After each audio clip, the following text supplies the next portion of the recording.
오늘은 마태복음 23장 두 번째 시간입니다. 제목으로 지도자를 향한 7번의 너희에게 화 있을진저라는 제목으로 주님께서 마지막 한 주간을 보내시는 그 장면에 있었던 그 일들의 영적인 의미들을 우리가 함께 살펴보는 시간 갖도록 하겠습니다. 이 시간은 성경을 좀 꼼꼼히 읽어보는 시간입니다. 꼼꼼히. 예수님을 너무 사랑했던 제자 마태가 예수님의 생애에 대해서 아주 특별한 관심을 가지고 특별한 목적을 가지고 기록을 해놨는데 쑥 훑어보는 게 아니고 기록한 그 분의 마음으로 우리도 꼼꼼히 읽어보는 시간입니다. 그래서 마태복음 23장 이 부분에 7번의 화 있을진저, 실제는 6번인데 없음이라는 부분이 있어요. 그 없음이라는 부분이 누가복음의 평행구절을 이렇게 보면은 있어야 내용이 그렇기 때문에 그 내용들을 다 합쳐서 7번이라고 말씀을 드리는 거예요. 너희에게 화 있을진저라고 얘기한 그 사람들의 모습은 어떤가 살펴보도록 하겠습니다.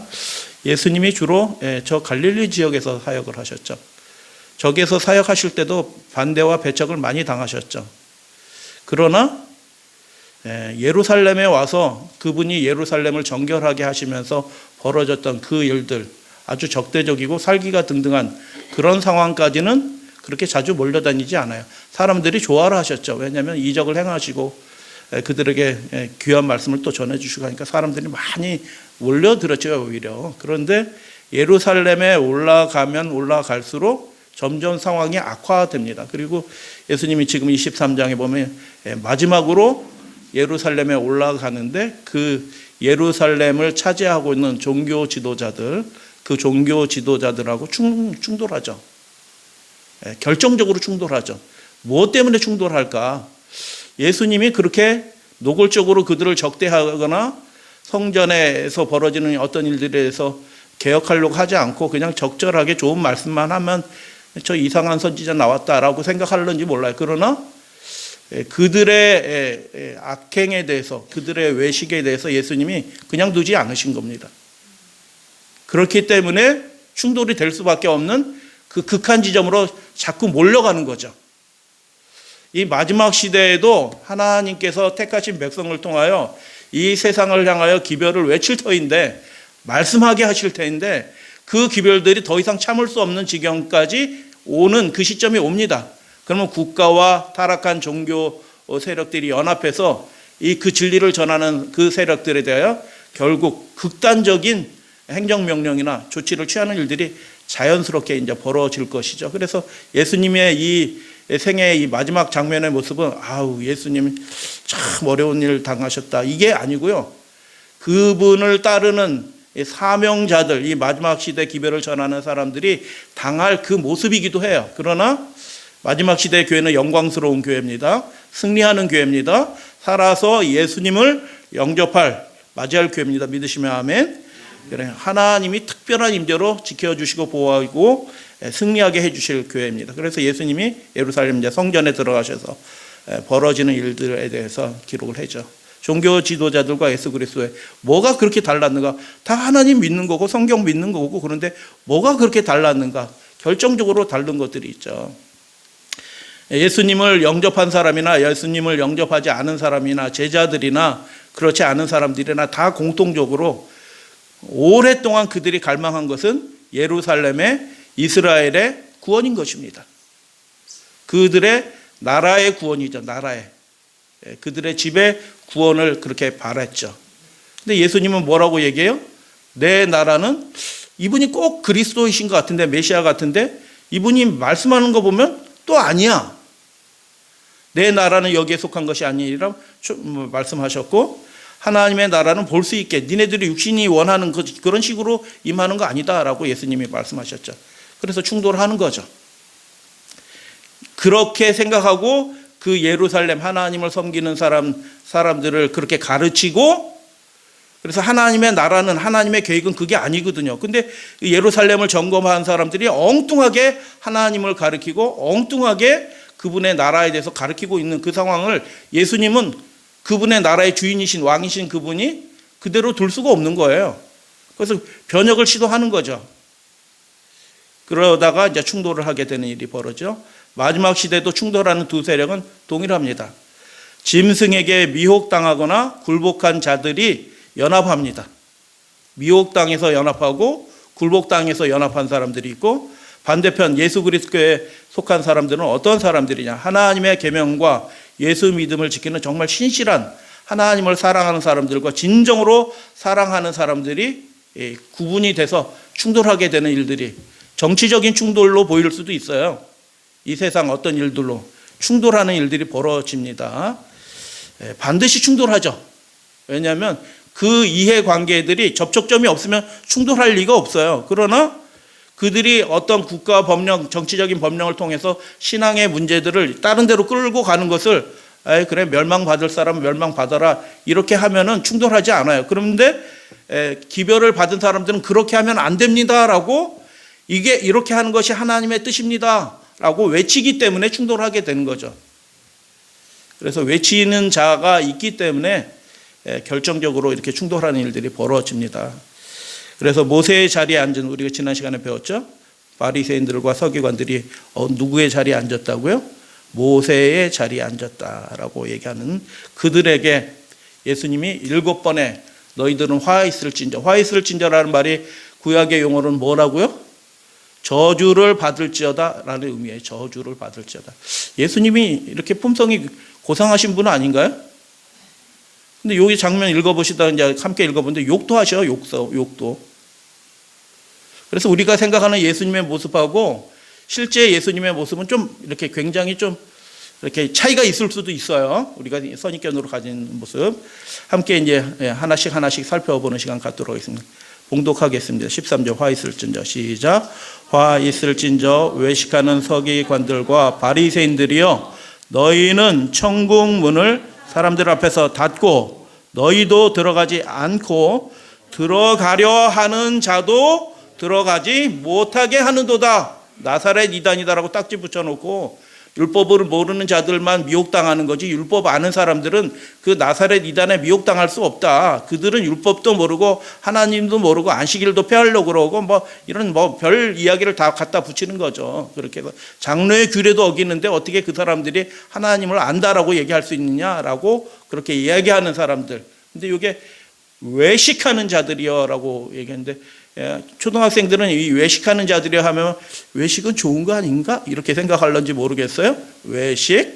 근데 그 외식이 아니죠. 그래서 여기에 보면 동사가 사람들 앞에 천국 문을 닫았다, 닫는다, 들어가지 않는다, 들어가지 못하게 한다 라고 얘기했는데 다 현재 동사예요. 현재 동사죠. 이게 의미하는 거가 뭐예요? 우리가 신앙생활이 뭔가라는 걸 생각하게 될 때 우리는 완전하지 않잖아요. 그렇기 때문에 점점 조율을 해서 그분의 뜻에 일치하게 합당하게 맞춰가는 과정이 신앙생활이에요. 그래서 예전보다 지금이 오늘이 더 나으면 그게 하나님의 은혜입니다. 인도하심이고 부르심이죠. 근데 이 사람들은 현재 지금 모습이 어때요? 예전에도 문제인데 지금도 여전히 바꾸려고 하지 않고 있다는 것이죠. 그래서 평행 9절에 보면 누가복음 11장 화 있을진저 너희 율법사여, 너희가 지식의 열쇠를 가지고 천국에 너희도 들어가지 않고 사람들도 못 들어가게 한다. 자기들이 결정적인 것을 다 알고 있는 것처럼 얘기해서 사람들을 다 미혹하고 그 진리를 가리키는 사람들을 이단이라고 정죄하고 하는 일들을 통해서 자기도 안 들어갈 뿐만 아니라 남도 못 들어가게 하는 그런 일들을 하고 있다. 마치 천국이 자신들이 천국 열쇠를 가진 것처럼 그렇게 가르치는 거짓 선지자들, 거짓 목사들이 지금 도처에 있습니다. 목사들이 완전하지 않기 때문에 부분적으로 잘못 알고 잘못 얘기할 수도 있어요. 그러나 방향 자체가 틀려서 계속 그쪽으로 간다? 이것은 예수님이 보시기에 어떤 거예요? 화 있을진저, 저주 받을진저, 너희가 천국 문을 막고 있고 다른 사람도 못 들어가게 하는구나 라는 예수님의 저주, 책망을 받을 지도자들이 지금도 많이 있습니다. 잘못하는 건 문제가 아니에요. 근데 자꾸 새로운 빛이 주어지고 정보가 주어지고 깨달을 수 있는 기회가 주는데 그 교단의 신학, 바리새파의 신학, 사두개파의 신학, 장로교의 신학, 감리교의 신학, 세대주의의 신학, 뭐 이런 것들에 매여 가지고 다른 것은 살펴보지도 않으려고 하는 이 시대에 많은 목사들이요, 당신도 지옥불에 떨어질 것이고 당신들을 따르는 그 수많은 성도들도 다 같이 지옥불에 떨어질 것이다 라고 예수님이 그렇게 말씀하시는 거죠. 그래서 하나님의 뜻을 올바로 아는 것을 그 사람들은 교단의 신학으로, 자기의 신학으로, 사람의 계명으로 막고 있는 거죠. 그러니까 예수님이 이 모습을 그냥 두고 넘어갈 수 있을까요? 그 일을 위해서 오신 분인데 어떻게 그 일을 가만두고 볼 수 있어요? 바로 잡죠. 그러니까 충돌이 일어나는 거죠. 바벨론에서 나오라라고 얘기하니까 그쪽에서 우리는 뭐라고 그래요? 이단이라고 얘기하는 거죠. 어쩔 수 없이 그런 일이 벌어져요. 화평이 불가능합니다. 왜요? 이 시대의 상황이 지도자 된 사람들이 천국문을 닫고 다른 사람도 천국문에 들어가지 못하게 하는 그런 상황이 되었기 때문에 반드시 충돌이 생길 수밖에 없는 그 시대로 몰려가고 있어요. 그리고 사회적인 상황도 역시 그쪽으로 같이 몰려가고 있어요. 사람들이 예민해졌죠. 아주 성급해졌죠. 자기랑 다른 사람들을 어떻게 해요? 지금 당장 일어나서 그래서 잘못 알고 있을 수도 있고 잘못 행할 수도 있어요. 우리는 온전한 사람이 아니니까. 그게 문제가 아니죠. 그러나 기회가 주어지면 어떻게 이게 올바른 게 아니구나라고 하고 교정하면 돼요. 그게 하나님의 뜻이죠. 에스겔서에 나오는 말씀이 뭐예요? 내가 악인이 죽는 것을 기뻐하냐? 아니다라고 얘기해요. 그가 그 악한 길에서 떠나 그 행위를 고치면 내가 반드시 말하노니 그가 살리라. 내가 그를 기뻐한다라고 말씀해 주시죠. 기회가 주어진데도 그 자기 노선을 현재 동사 바꾸지 않고 계속 자기 신학, 교단의 신학, 사람의 신학을 계속 고집하고 있어요. 그걸 예수님이 뭐라고 말씀하냐면 저주받은 상태라고 말하는 겁니다. 하나님을 모르는 게 아니에요. 하나님을 열심히 예배해요. 바리새인들 일주일에 2번 금식해요. 1년에 3분의 1을 금식한단 말이죠. 1년에 3분의 1을 금식해요. 여름에도 그 땡볕이 쏟아지는 여름에 물도 먹지 않는 금식을 그렇게 하는 사람들이에요. 굉장히 경건한 사람처럼 보이지만 로마에 대하여는 3,000명이 십자가형을 당하여 죽을 정도로 그들이 철저하게 하나님의 나라의 숭고함을 지키려고 했던 사람들이지만 예수님이 보시기에는 천국문을 닫고 다른 사람도 못 들어가게 하는, 그래서 예수님이 가만히 있을 수 없는 거예요. 이게 결정적으로 바뀌어야 되는 거예요. 그래서 충돌이 일어나죠. 두 번째, 없음이라고 되어 있는데 다른 마가 누가 참고해서 기록을 한 거예요. 화 있을전자 읽겠습니다. 시작. 화 있을진저 외식하는 서기관들과 바리새인들이여, 너희가 과부의 가산을 삼키며 외식으로 길게 기도하니 너희는 더 큰 심판을 받으리라. 이게 보니까 두 번째 어떤 것을 말씀하시냐면 과부의 가산을 삼킨대. 어떻게 삼키지? 과부들은 여자분들이 뭐 재산 관리할지 모르잖아요. 그러니까 남자 그 재산을 이런 것들 재판관 역할을 하는 이 율법사들에게 이런 것들을 맡기죠. 의탁하죠. 믿을만하다고 생각하고. 근데 그 대리인 자격을 맡은 이 사람들이 뭐 이런저런 이유로 그 연약한 자들의 돈을 갈취하는 겁니다. 그래서 누가복음 16장 14절에 보면 그들은 돈을 좋아했다. 바리새인들은 돈을 사랑하는지라 그렇게 얘기를 한 거죠. 그래서 돈하고 영성은 반비례하는 것 같은 게 분명히 많다라는 생각이 들어요. 목사가 자꾸 땅 보러 다닌다. 그걸로 끝입니다. 제가 보기에는. 예? 목사님을 왜 할까요? 그렇게 전업을 하면 더 낫지 않나? 다른 사람, 우리 재림교인도 다른 분들도 도와주고 그러면 좋잖아요. 예. 감사합니다. 길게 기도하는 게 문제일까요? 영 받으면 길게 기도할 수도 있어요. 갑자기 심령에 하나님의 영이 임해서 심령에 어떤 말씀하고 그 기도의 영이 주어지면 길게 하게 되는 거거든요. 저도 그런 경험이 있어요. 한 20분 기도가 나오더라고요. 심령이 답답하니까. 공중기도인데 혼자 사회 보고 혼자 기도하고 혼자 말씀 읽고 이렇게 하려니까 심령이 답답해지더라고요. 여기 2명 앉아있고 목회 3년 했는데 2명 앉았어요. 여전히.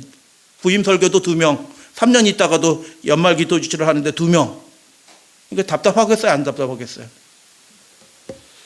답답하죠? 그러니까 기도를 하는데 갑자기 기도에 영이 들어가지고 혀가 막 움직여. 자기가 알아서 자동으로 막 움직여. 길게 기도하는 건 문제가 아닙니다. 길게 기도하는 게 문제가 아니죠. 뭐가 문제예요? 보이려고 기도하는 겁니다. 보이려고. 우리가 이것을 완전히 극복하기는 쉽지 않을 수도 있어요. 맨 처음에는 신앙생활해도 다른 사람이 시선 의식하면서 기도할 수도 있고 행위를 할 수도 있어요. 근데 그것들이 점점 없어져야 되죠. 개선이 되어야 되죠. 나아져야 되죠. 끊어져야 되죠. 나중에는. 근데 이 사람들이 신앙생활 오래 했는데 예전이나 지금이나 현재 동사예요. 예전이나 현재 지금이나 똑같이 다른 사람, 이 정도 신앙하면은 다른 사람의 시선을 의지하지 않고 하나님만 바라보고 신앙생활을 해야 될, 이게 마땅한 사람인데 여전히 성도들이 어떻게 생각할까? 내가 이 설교하면은 저 성도는 혹시 상처받지 않을까? 그렇게 설교하시는 분은 없거든요. 하나님의 말씀이니까 그냥 얘기하는 거, 선포하는 거지. 저분이 어떻게 설교할까 해서 그 말씀을 안 해. 사경의 교재를 그걸 안 써. 그렇게 한 분 때문에 한 500명 되는 교회인데 한 분이 그분하고 관련이 되어 있어요. 그분하고 관계되어 있어가지고 조사심판 사경의 교재가 나오는데 그 한 분 때문에 조사심판 사경의 교재, 연합회가 정한 조사심판 사경의 교재를 안 써. 그거 어떻게 생각하시나요, 여러분? 다른 분들은 다 그분 좋아하시더라고요. 하나님은 어떻게 생각하실까요? 지혜롭게 잘한 걸까요? 어차피 사경이 뭐 다른 건 하나 그건 하나 비슷하게 하면 되는 거니까. 사람들에게 보이려고 인정받으려고 하는 그 방향 자체가 틀린 거예요. 기도를 길게 하든 짧게 하든 그건 중요한 게 아니에요. 하나님께 하면 되는 거니까. 세 번째 같이 읽겠습니다. 시작. 화이스를 찐자. 시작. 화이스를 찐자 외식하는 서기관들과 바리새인들이여, 너희는 교인 한 사람을 얻기 위하여 바다와 육지를 두루 다니다가 생기면 너희보다 배나 더 지옥 자식이 되게 하는도다. 이분들은 열심히 있어요, 없어요? 바리새인들도 이렇게 하는데, 마귀 자식들도 이렇게 하는데, 진리의 백성들이 얼마나 더 열심을. 우리는 예수님께 사로잡힌 사람이잖아요. 바다와 육지를 두루 다니다. 실제로 그렇게 합니다. 그래서 사도 바울이 선교행을 가기 전에 이미 그 사두개인들과 바리새인들의 교훈을 따라서 그 로마의 각 도성에 뭐가 있어요? 회당이 다 있어가지고 그 하나님을 아는 도를 전하잖아요. 긍정적인 면도 있고 부정적인 면도 있어요. 그런데 어떤 사람들은 어떻게 해요? 계시록에 나오는 자칭 유대인이라 하나 실상은 뭐라고 얘기해요? 예수님이 사단의 회라고 얘기합니다. 자칭 유대인이라고 하지만. 왜 그래요? 이 모습이에요. 그들이 예수님이 돌아가시고 성령 사건이 있음 이후에도 그들은 바뀌지 않은 겁니다. 사탄의 회의 모습을 배나 더욱 지속해요. 엉뚱한 거 가리키는 겁니다. 그래가지고 적대적으로 만들어요. 그리스도인. 저런 사람들 보면 신고해라. 우리가 가서 해결할게. 해가지고 바울 원정대, 반지 원정단이 아니고 바울 추격대를 만들어가지고 막 따라다니면서 핍박하고 죽이고 하는 그 일들을 하는 일에 협조하는, 같이 하는 그런 사람들은 만들죠. 그 당시에 유대교에 합하려고 하면은 뭐 할례를 받고 스스로 침례를 받고 제사제 뭐 성전 제사에 참여하고 절기에 참여하면 그 유대인으로 여겨졌습니다. 뭐 그 예비 단계로는 성전 회당에 참여해서 함께 예배 드리고 이렇게 하는 거죠. 근데 그렇게 했는데 하나님을 올바로 배운 게 아니고 엉뚱한 것을 배운 것입니다. 지옥이라는 말이 무슨 뜻이에요? 게헨나라고 써져 있는데 게헨나라는 말이 무슨 뜻이에요? 흰놈의 골짜기라는 뜻이잖아요. 흰놈의 골짜기. 흰놈의 골짜기에 비해서 뭐예요? 예루살렘에서 나온 쓰레기를 소각하는 곳이잖아요. 그래서 그 불의 상징이 심판의 상징으로 이렇게 설명이 되는 거지, 뭐 실제적인 지옥이 있어서 영원형 벌을 받는 지옥 아니라고 알만한 분들은 다 그렇게 가리킵니다. 교단과 상관없이. 이혼론에 빠진 사람들 외에는. 그래서 불심판을 받을 것이다. 근데 성경 몇 군데 살펴보니까 그 지옥 자식 불심판을 받는다라고 얘기하는 사람들이 어떤 사람들인가? 형제에게 미련한 놈이라고 하는 사람들은 불심판 받아요. 지체 중에 하나가 범죄하게 하면 그들이 연약하든 고의로 하든 잘못 가르쳐서 하든 지체 중 하나가 범죄하게 하면 그 지체를 잘라 없애는 것이 낫다라고 얘기하고 지옥불에 떨어지는 것보다 낫다라고 결단해야 됩니다. 그런 일이 반복되지 않도록. 유대교로 개정한 사람들이 그래서 핍박하는 그 물에 가담하게 됩니다. 그렇게 하라고 배웠거든요. 지금도 그렇게 가르치잖아요. 신학과 교수들이, 개신교 신학과 교수들이 각 교회 예배 탐방하고 와라. 근데 거기 갔다 와서 보고서 쓴 거를 제가 봤어요. 안식일 교회 다녀가면서 정말 그 오면 죽을 때 온 것처럼 겁을 내고, 신학생이 겁을 내고 왔다가 휴 하고 다시 돌아가서 레포트를 써서 내더라고요. 그렇게 가르친 사람들이 누구예요?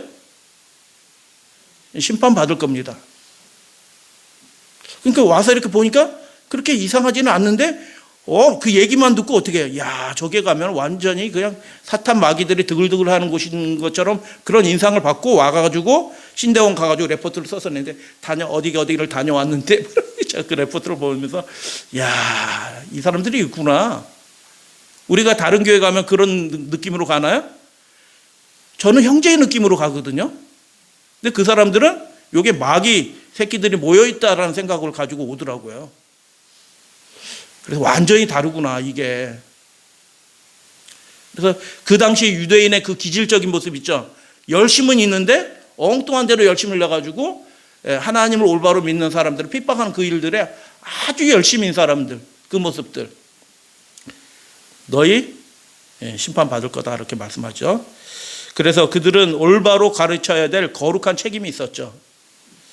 그리고 예수님은 제자들에게 저 사람들이 아니고 너희들이 세상의 빛과 소금이니 너희들이 온 세상에 가서 모든 족속으로 제자를 삼아 가르치고 침례를 주고 가르치고 이렇게 하라라고 명령을 하신 거죠. 하나님 나라, 새로운 나라가 출발하는 거죠. 왜요? 이제 그 나라는 희망이 없어요. 그렇기 때문에 예수님은 그들에게 위임하시는 거죠. 새로운 위임이죠. 자, 네 번째 앞부분만 함께 읽습니다. 화 있을진저, 시작. 화 있을진저 눈먼 인도자여 너희가 말하되 누구든지 성전으로 맹세하면 아무 일 없거니와 성전에 금으로 맹세하면 지킬지라 하는도다. 이 뒷부분 얘기도 그렇게 되어 있습니다. 어리석은 맹인들이 어느 것이 크냐, 그 금이냐, 이렇게 말씀하고 또 너희가 이르되 누구든지 제단으로 맹세하면 안 지켜도 돼. 그건 뭐 안 지킬 수도 있어. 그러나 제단 위에 제물로 맹세하면 그건 지켜야 돼. 이게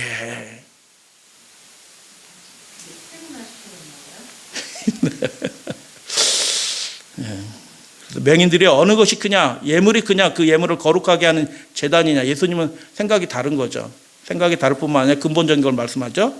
성전이나 제단으로 맹세하면 아무 못 지킬 수도 있죠. 근데 성전의 금이나 예물로 하면은 그건 지켜야 된다라고 누가 그렇게 가르쳐요? 하나님이 그렇게 말씀하셨어요. 선지자가 그렇게 말했어요. 누가 그렇게 얘기한 거예요? 맹세에 관한 말씀은 하나님이 분명하셨어요. 근데 맹세에 관한 그 말씀을 이런 식으로 아주 인간적으로 아주 지편한 대로, 그래서 약간 지키기 어려운 거는 여러분 뭘로 맹세하면 좋을까요? 내가 못 지킬 수도 있어. 야, 이건 좀 지키는 약간 꺼림칙한 거. 그러면 성전의 제단으로 맹세하십시오. 그럼 못 지켜도 괜찮아. 마음에 부담이 없어. 거기 거꾸로 예물로 맹세하면 어떻게 해요? 지켜야 되니까 제단으로 이렇게 맹세를 하는 거예요. 야, 이 사람들이 진짜 악하죠. 이거 맹세는 기본적으로 누구 앞에서 하는 거예요? 하나님 앞에서 하는 거죠. 맹세하지 말라는 말씀도 있지만 맹세하라는 말씀도 있어요. 이게 절대적인 게 아니에요. 진실하게 살라라는 말씀이죠. 함부로 맹세를 남발하지 말고. 그래서 하나님의 말씀을 지멋대로 하는 겁니다. 지멋대로. 그 사람들이 피해 나갈 구멍을 자꾸 두고 구멍을 만들어 놓고 이건 못 지킬 수도 있어라고 자꾸 예외 조항 만들고 뭐 이렇게 해가지고 하나님을 경외하는 걸 아주 만홀히 여기는 그 상태에 도달하는 거죠. 근데 예수님은 뭐라고 말씀하셨어요? 율법의 1.1획도 나는 변개하지 않고 다 지킨다라고 말씀하셨어요.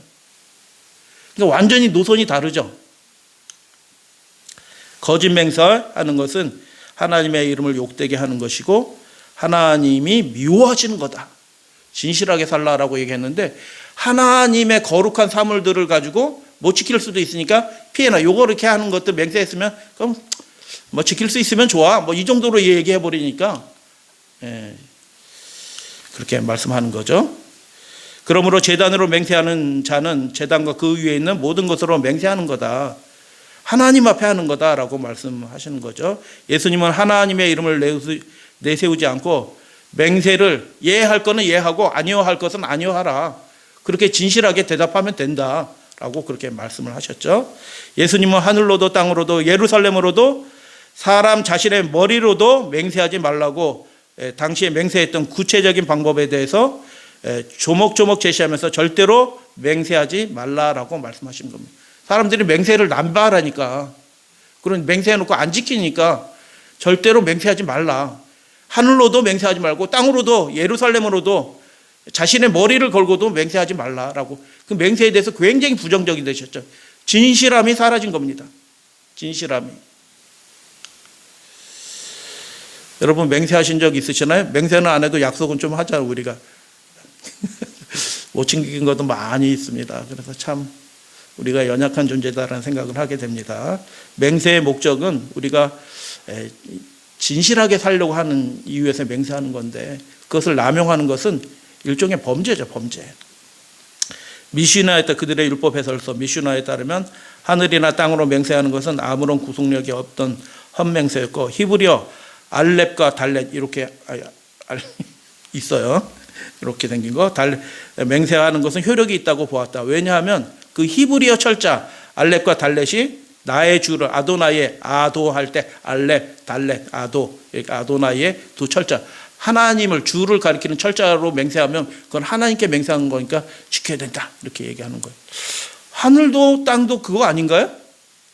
똑같은 거 아닌가요? 하늘도 지으신 분이 하나님이고 땅을 경고케 하신 분도 하나님이시니까 그거로 맹세해도 지켜야 되는 거 아닌가요? 이렇게 한 겁니다. 네, 그렇죠. 진실하게 살라는 얘기죠. 다섯 번째 같이 읽겠습니다. 시작. 화 있을진저 외식하는 서기관들과 바리새인들이여 너희가 박하와 회양과 근처에 11조는 들이되 율법에 더 중한 바 정의와 긍휼과 믿음은 버렸다. 믿음이라는 말은 신이에요. 신이 뭐 하나님에 대한 믿음을 버렸다 이런 뜻이 아니고 사람들과의 관계 속에서 상실된 거예요. 정의 올바로 판단해야 되거든요. 긍휼히 여겨야 되는 거거든요. 사람들한테 진실해야 되거든요. 여기 믿음은 진실이에요. 진실. 사람들에서 진실해야 되는, 진실하지도 않고 사람을 불쌍히 여기지도 않고 다른 사람의 어려운 형편이 있는데 그걸 등쳐먹고 뭐 그렇게 하고 있다. 근데 종교생활은 어떻게 하고 있다? 박하와 회양과 근처에 아주 사소한 것에 11조도 다 드린다. 그래서 이렇게 11조를 잘 드리는 건 굉장히 중요한 일이죠. 중요한 일인데 귀한 일이죠. 근데 정말 더 중요한 것은 하지 않고 이렇게 하고 있다. 그래서 예수님이 뭐라고 말씀하셔요? 그러나 이것도 행하고 저것도 뭐 하지 말라고요? 버리지 말라. 맹인된 인도자여. 왜 갑자기 여기서 하루살이를 얘기했을까요? 하루살이는 걸러내고 낙타는 삼키도다. 왜 하루살이에 대응되는 것으로 낙타를 얘기했을까요? 일단 크기가 확 차이가 나죠. 그죠? 근데 이게 말이 아람어 말이 하루살이는 카르마고 낙타는 가물라예요. 얼뜻 들으면 똑같은 말이잖아요. 그게 그것처럼 보여요. 그러나 완전히 다른 겁니다. 그게 그 말씀처럼 보여요. 그러나 완전히 하나님의 말씀은 달라요. 요구하시는 것이 달라요. 그래서 이거 강조하기 위한 거죠. 예수님이 지금 영적인 상황에서 극단적으로 강조하기 위해서 이렇게 말놀이를 하는 거죠. 하루살이와 낙타가 말이 비슷해요. 예. 그래서 율법이 요구하는 11조는 곡물과 나무와 열매와 그 짐승의 11조 드리면 박하와 회양과 근처에 11조 안 드려도 돼요. 그렇게까지 안 해도 된다고요. 그렇게까지 사람들을 얽매이게 이렇게 할 필요 없어요. 즐거움으로 드리다 보면 더 드릴 수도 있지. 11조만 드리겠어요? 12조도 드리지. 13조도 드릴 수 있죠. 하나님께 왜 못 드려요? 드리는 거죠. 동의하시나요? 그렇게 하나님을 알게 되면 자연스럽게 드리는데 그거 조금 더 챙겨 드린 걸 자기 의처럼 생각하고 나는 이렇게 철저하게 드려. 근데 정한 것 이상이거든요. 정한 것 이상이에요. 이상으로 11조를 드리는 거예요. 철저하게. 그러나 서기관들과 바리새인들은 그것 외에 이런 것까지도 11조에 넣고 자기가 구입한 것까지도 11조를 드려요. 설명드렸죠? 누가 보면 바리새인과 세리 비유할 때 설명드렸습니다. 그들이 구입한 것까지 자기 집에 들어온 물건 중에서 11조가 드려지지 않은 것은 집에 못 들어와. 내가 이 물건을 샀는데 저 사람이 아마 돈 욕심이 나가지고 11조 안 드릴지도 몰라. 그러니까 누가 대신 드려야 되겠어요? 내가 대신 11조 드린 거예요. 수박 10,000원짜리 사오고 자기가 11조 1,000원 드리는 거예요. 자기가 가구 10만 원짜리 사가지고 들어왔는데 그 가구 판 사람이 11조 분명히 안 드릴 것 같아. 그러니까 자기가 11조를 드리고 자기 집안의 물건 중에서 어떤 것도 자기가 먹는 것, 사소한 것부터 어떤 것도 11조가 드려지지 않은 것은 사용하지 않겠다. 좋아요? 안 좋아요? 근데 예수님은 뭐라고 말씀하셔요? 하나님은 그렇게까지 명령하시지 않은 거예요. 그러니까 이 사람들은 하나님을 섬기는 일에 있어서 지나치게 많은 짐을 지운 거예요. 수고하고 무거운 짐 진진. 누가 지어준 거예요?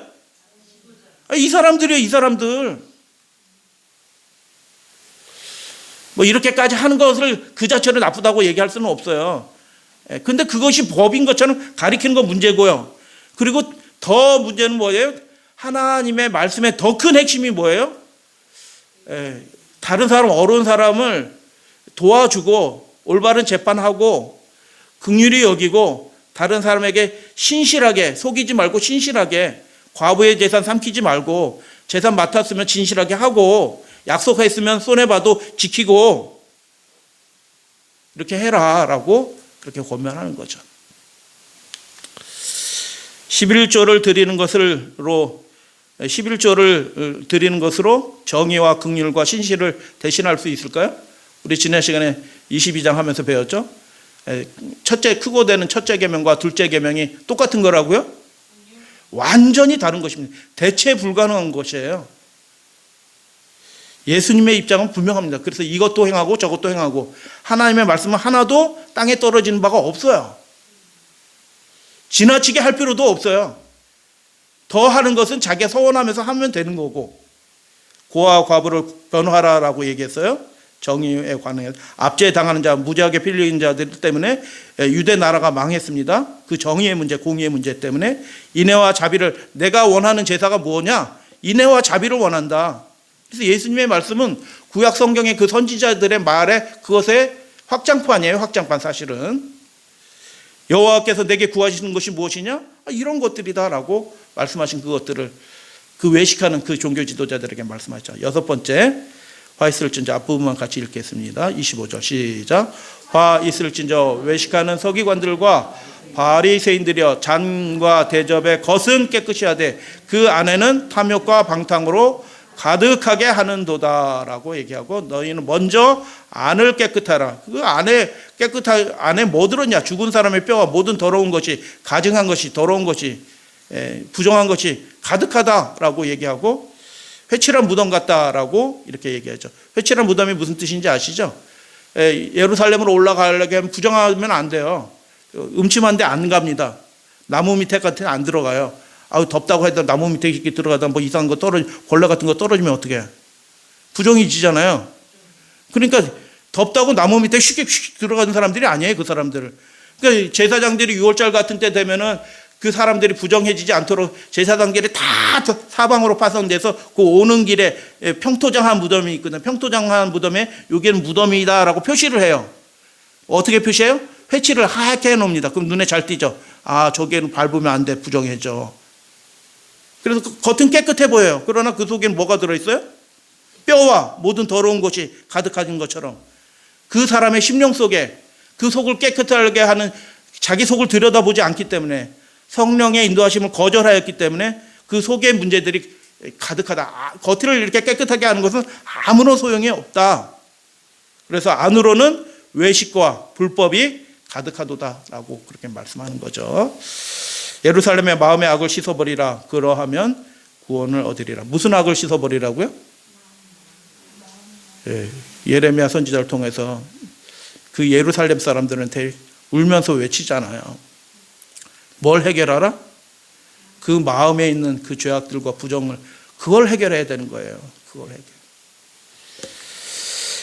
죄인들아 손을 깨끗이 하라. 두 마음을 품은 자들아 마음을 성결하게 하라. 야고보 사도도 동일하게 말씀하죠. 7번 마지막 7번째입니다. 29절 다 같이 읽겠습니다. 시작. 화 있을진저 외식하는 서기관들과 바리새인들이여 너희는 선지자들의 무덤을 만들고, 왜 무덤을 만들까요? 선지자들의 무덤을 생각해 보세요. 비석을 꾸미며 이르되 30절 시작. 만일 우리가 조상의 때에 있었더라면 우리는 그들이 선지자의 피 흘리는데 참여하지 아니하였으리라 하니 하면서 스데반도 죽이고 야고보도 죽이고 바울도 죽이고 이렇게 하는 일, 성도들을 핍박하고 가두고 죽이는 그 일에 앞장서는 사람들이 된 것입니다. 하나님의 사람들. 결정적으로 예수님도 죽이고. 감사합니다 사모님. 그러면 너희가 선지자들을 어떻게 죽인 거예요? 의도적으로 죽인 거예요. 그 사람들이 아이고 죄송해요 잘못했어요 이게 아니고요, 죽이려고 작정하고 죽인 거거든요. 구약 선지자 중에서 어쩌다 보니 죽은 선지자 있나요? 어쩌다 보니 핍박받은 선지자 있어요? 아니요, 그들이 작정하고 달려들어서 죽이고 그렇게 한 것입니다. 너희들이 지금 모습이 어떠냐 살펴봐라. 그들의 자손님이 스스로 증명하고 있지 않느냐. 예수님이 대적하는 거잖아요. 충돌하는 거잖아요. 지금 완전히 충돌하잖아요. 더 이상 물러날 데도 없고 물러서도 되지 않을 상황으로 끝까지 간 겁니다. 너희 조상의 분량을 채우라. 저는 이 말씀을 읽으면서 다니엘서 9장 24절 허물이 그치며, 그 말씀이 계속 생각이 나요. 허물이라는 말이 무슨 뜻이에요? 죄랑 비슷한 개념인데 그 허물이라는 말의, 페시아라는 말의 의미는 반역, 대적하는 거예요. 지금 누구를 대적하는 거예요? 하나님을 대적하고 하나님의 사도들, 하나님의 선지자들을 대적하는 일들을 계속 해오고 있는 거예요. 계속 해오고 있는데 지금 결정적으로 또 하고 있는 거예요. 분량을 채우라. 뱀들아, 독사의 새끼들을 뭐라고 부르죠? 개의 새끼는 강아지라고 부르잖아요. 독사의 새끼들 귀여운 말로 또 뭐 없나요? 강아지같이? 너희가 어떻게 지옥의 판결을 피하겠냐라고 얘기합니다. 질문 드려요. 왜 이 사람들은 선지자들의 무덤을 만들고 의인들의 비석을 꾸며요? 자기네들은 그 사람이 아니라는 거죠. 조상들의 죄를 우리가 사죄합니다라는 그런 의미로 만들어주는 거예요. 좋은 의미예요? 나쁜 의미예요? 좋은 의미예요. 그럼 그런 비슷한 일들을 지금 해야 돼요? 안 해야 돼요? 안 해야 되죠. 조상들처럼. 그죠? 그런 뜻으로 말씀하신 거죠. 그죠? 사죄, 조상들이 잘못한 것을 우리는 이제 그치고 사죄합니다라는 의미로, 그때 우리 조상들이 이렇게까지 했으니 정말 죄송해요. 이렇게 선지자의 무덤도 만들고 비석도 만들고 이분은 이렇게 훌륭하신 분입니다. 뭐 써놓기도 하고 뭐 이렇게 하는 일들을 했는데 그 일은 좋은 일이에요. 해놨으니 잘한 거예요. 그런데 그 다음에 일은 뭐예요? 지금 벌어지는 상황에서 우리도 조상들처럼 그런 동일한 죄를 반복하느냐 안 하느냐, 이걸 잘 살펴봐서 우리가 스스로 하나님을 대적하는 일들을 멈춰야 되는 거죠. 근데 지금 그들은 그렇게 하고 있지 않다라는 예수님의 직접적인 지적을 받고 있죠. 그리고 예수님이 뭐라고 말씀하셨어요? 너희가 어떻게 지옥의 판결을 피하겠느냐. 이게 무슨 뜻이에요? 너희들은 오는 세상에 참여하지 못할 것이다 라고 예수님이 단정하신 거예요. 너무 심한 거 아닌가요? 예수님을 죽이니까. 아직 죽이지는 않았잖아요. 근데 죽이게 되는 상황으로 가죠. 근데 그들의 마음을 읽으시는 예. 지옥의 판결. 그래서 유대인들은 화장하지 않잖아요. 왜 화장하지 않아요? 불사르면은 오는 세상에 참여하지 못하겠다고 생각하기 때문에 불사르지 않아요. 그건 모독죄예요. 구약 성경에 누구 시체 불사르는 일이 있었어요. 그 굉장히 모독적인 일이에요, 사실은. 그런데 지금 지옥의 판결을 얘기하시는 이유가 뭐예요? 절대로 이런 상태에서는 오는 세상 하나님의 나라에 참여하지 못한다라는 그런 의미예요. 부활이 없어요. 그래서 좋은 의지를, 선지자들의 무덤을 만들었어요. 잘해줬어요. 고마워요. 의인들의 비석을 꾸며줬어요. 잘한 거예요. 왜 지금이라도 그렇게 했으니 잘한 거죠. 그런데 그 당시에 그런 상황 왜 그들이 그렇게 했는지 깨닫고 우리들도 그런 도전이 올 때 그렇게 하지 않았어야 되죠. 죄 용서받기 위해서 그렇게 한 건데 그들보다 더 큰 죄를 범하고 있어요. 더 완악해졌어요. 그러니까 선지자를 죽인 자들의 자손임을 너희들이 스스로 증명하고 있다라고 그렇게 얘기하죠. 침례 요한도 받아들이지 않죠. 예수님이 뭐라고 말씀하셨어요? 침례 요한에 대해서 모태로 난 자 중에서 요한보다 더 큰 자가 없다라고. 하나님이 하시는 그 결정적인 일에 쓰임받는 성령 충만한 사람을 보내셨는데도 뭐 까딱하지 않습니다. 이 사람들은. 예수도 혼자 죽이게 되죠. 7번의 저주를 얘기 쭉 살펴봤습니다. 천국 문을 닫았죠. 과부의 가사는 삼켰죠. 배나 더 지옥자시게 되게 했죠. 함부로 맹세하게 하는데 왜 그렇게 되냐. 율법을 마음대로 지 마음대로 해서 그래. 지금도 목사들 해석하는 대로 그냥 다 따라가면 안 돼요. 그래서 비평적으로 자꾸 읽으라 성경을. 자기가 성경 읽지 않으면요 다 넘어갑니다. 뭐 재림교회 할 것도 없이 다 넘어갑니다. 다. 율법의 더 중요한 바를 다 잊어버리고 사소한 것 지키는 것을 아주 훌륭한 것처럼 안에는 외식과 불법이 가득하고 의인을 핍박하고 선지자를 죽이는 일들을 지금도 하고 있는 그 상황들. 지금 교인들이 어떻게 해요? 하나님의 말씀을 전하는 이 무리들을 이 땅에서 없애려고 작정하고 덤비고 있잖아요. 안식일교회 박멸 프로젝트를 20년 전에 시작한 거 아시나요? 한쪽에서는 그런 일들을 하죠. 그리고 한쪽에 지난 정부 제가 이름을 말씀드려야 되나? 그 정부는 기독교 인구를 10분의 1로 줄이려고 작정하고 그 프로젝트를 시작했어요. 기독교 인구를 10분의 1로 줄여야지 우리가 계속 집권한다. 근데 그 사람들을 찍어줘요? 저는 도무지 납득하기 안 됩니다. 저는 어느 편도 저쪽 편도 듣지를 않아요. 그러나 어떻게 그 사람들을 찍어줄 수 있어요? 기독교 인구 10분의 1로 줄이려고 작정하고 덤비는 사람들한테. 전방위적으로 실현하고 있어요 지금. 한쪽에서는 안식일교 이단이라서 다 죽이려고 그래. 한쪽에서는 무신론자들은 어떻게 해요? 기독교 인구를 아예 10분의 1로 줄이려고 그래. 누구 편을 들어줄 거예요? 그런 그 유대인들의 자기와 다른 사람들을 완전히 박멸해 버리려는 그 유대인들의 영이 이 마지막 시대에 가득한 겁니다. 교인들 사이에. 탐육, 두유 먹지 말라. 지령이 내리잖아요. 그거 뭐 먹든지 안 먹든지 그게 뭐 중요한 거예요? 목사가 그런 것까지 가르쳐야 돼 교인들한테? 삼육대학교 가지 마라. 뭐 제정신이 아닙니다. 그리고 한쪽에서는 아예 기독교를 박멸하려고 하는 정의의 이름으로, 혁명의 이름으로 기독교를 박멸하는 사람들이 지금 청와대 안에 있잖아요. 지금도 그 비서관 하는 사람이 대통령이 돼서. 기독교 인구 10분의 1로 줄이려는 사람들이 있다니까요, 우리나라에.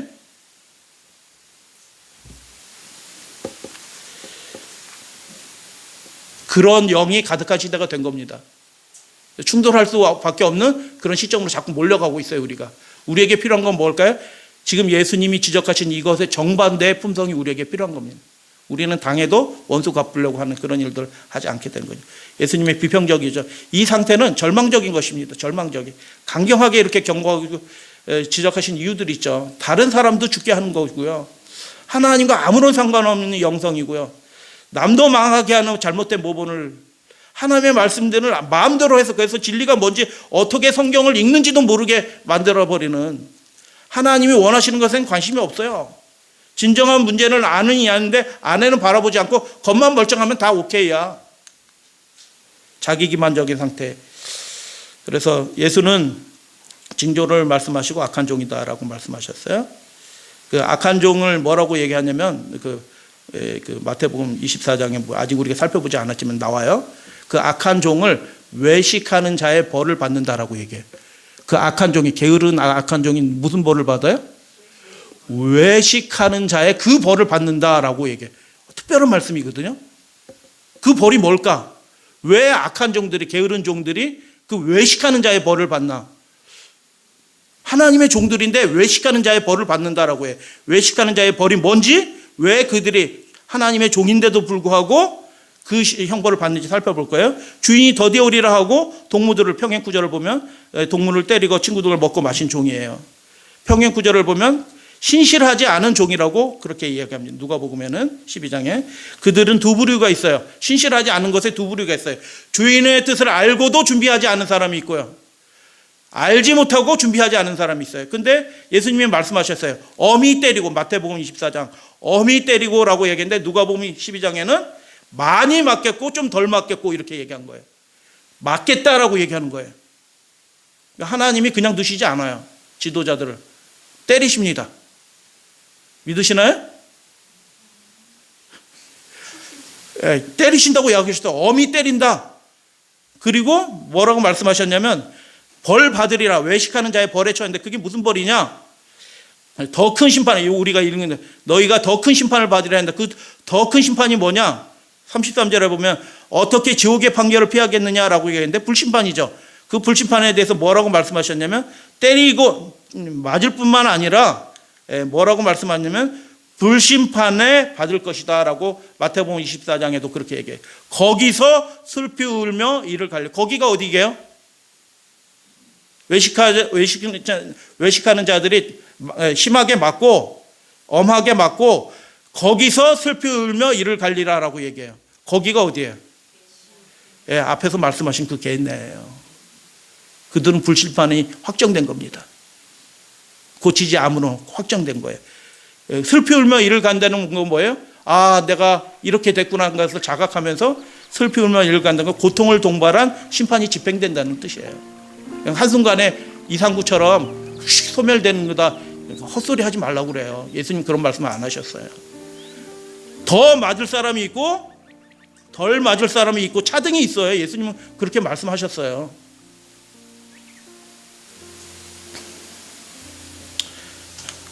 그래서 이제 마칩니다. 마지막 시대에도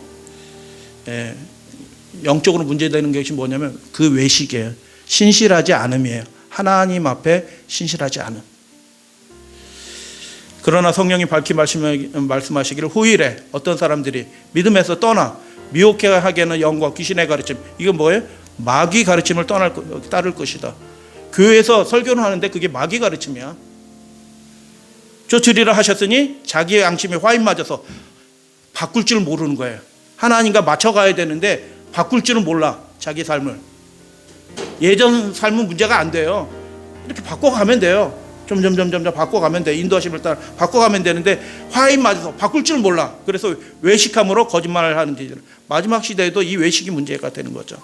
이 말씀을 읽고 마칩니다. 하나님의 놀라운 은혜 98쪽에 보면 바리새인들의 외식은 무엇에서 나온 것이다? 하나님께 영광 올려드리기 위해서 잘하려고 한 게 아니에요. 자기를 높이려고, 자기를 돋보이게 하려고 자꾸 그렇게 한 것이죠. 자신을 영화롭게 하는 것이 저희의 생애의 목적이다. 그런데 마지막 시대의 사람들은 둘로 딱 나눠져요. 대쟁투에 이런 말씀이 있어요. 박해여 오너라. 그리하면 열심 없는 외식하는 자들은 흔들리고 믿음을 버릴 것이나 진정한 그리스도인들은 반석과 같이 견고히 설 것이요 평안한 때보다 그들의 믿음은 더욱 강구해질 것이다. 할렐루야 아멘. 그들의 소망은 더욱 빛나게 될 것이다. 그래서 이 모든 문제들을 우리가 판단할 필요도 없고 그래요. 하나님이 한순간에 다 끝내십니다. 어떻게 해요? 마지막 시대에 환난을 허락하시고 핍박을 허락하시고 초국적인 권세에 의해서 강제하는 이 여러 가지 종교 행정 법령을 통해 허락하심으로 해서 진정한 그리스도인과 외식하는 진실함이 없는 그 그리스도인들이 완전히 구분이 될 것이다. 그래서 박해가 필요한 겁니다. 하나님께도 필요하고 천사들에게도 필요한 겁니다. 왜요? 누가 구원받을 자인지 증명이 돼야 되는데 다 예수님 주여 주여 하는데 구분이 안 돼. 그러니까 어려움을 허락하시는 거죠. 피할 수 없는 어려움을 허락하신 겁니다. 그때 우리는 믿음의 가족들이셔. 지금부터 우리가 작은 일이나 큰 일이나 하나님 앞에 진실하게 행하심으로 그때에도 승리하시는 우리 믿음의 가족들 되어 주시기를 주님의 이름으로 축복하면서 오늘 말씀 마칩니다.